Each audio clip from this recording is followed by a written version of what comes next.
Dobrodošli u svet računara. Ovo je mesto gdje ćemo vas naučiti kako se servisiraju računari, to jest kako računari funkcionišu, kako ih popraviti, nadograditi i usposobiti za normalan rad.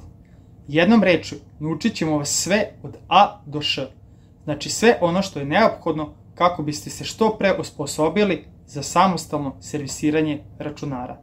A danas sutra, naravno, za sve oni koji to žele, postali i vrhunski stručnjak iz ove oblasti. Kako bi bili serviser računara, neophodno je i poznavanje samih računara.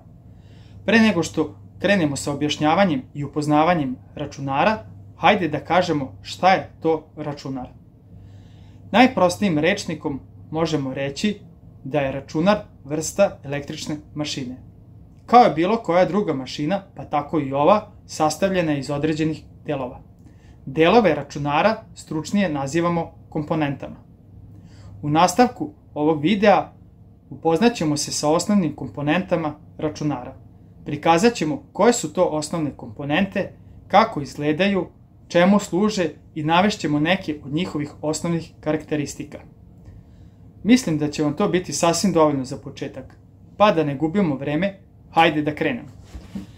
Osnovne komponente računara čine procesor, memorija, hard disk, matična ploča, grafička karta i napajanje.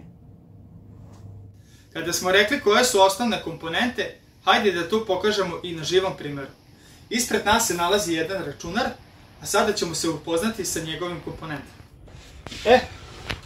Ajmo da otvorimo ovo kućište i da pokažemo kako izgledaju komponente. Za to nam je potreban šrafciger. Mada ovo su vici, da kažemo šrafovi koje možemo čak možda i ručno otvoriti, ali ipak je lakše to uraditi preko šrafcigera. Idemo stranicu kućišta i sada ćemo da pokažemo koje su komponente ovog računara.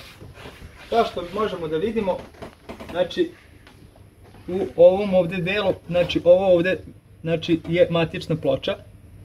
Znači matična ploča kao jedna tabla na kojoj se nalaze druge komponente. Ovo ovde su RAM memorije, ovo ovde je grafička karta, ovo ovde je napajanje, ovo ovde je kuler, a ispod kulera nalazi se procesor. Kako izgleda procesor, sad ćemo vam pokazati, tako što ćemo da otvorimo, znači da skinemo tačnije ovaj kuler, za to nam treba ravan šrafciger. Ovo je inače kuler sa takozvanim žabicama i potrebno je da pomerimo u stranu koja nam pokazuje strelice na njemu. Zatim povučemo ka sebi i samo skinemo, izvučemo procesor, odnosno kuler. Inače ovaj kuler je zakačen, ali sad ga nećemo skidati, za matičnu ploču. Evo ga, ovdje se nalazi procesor.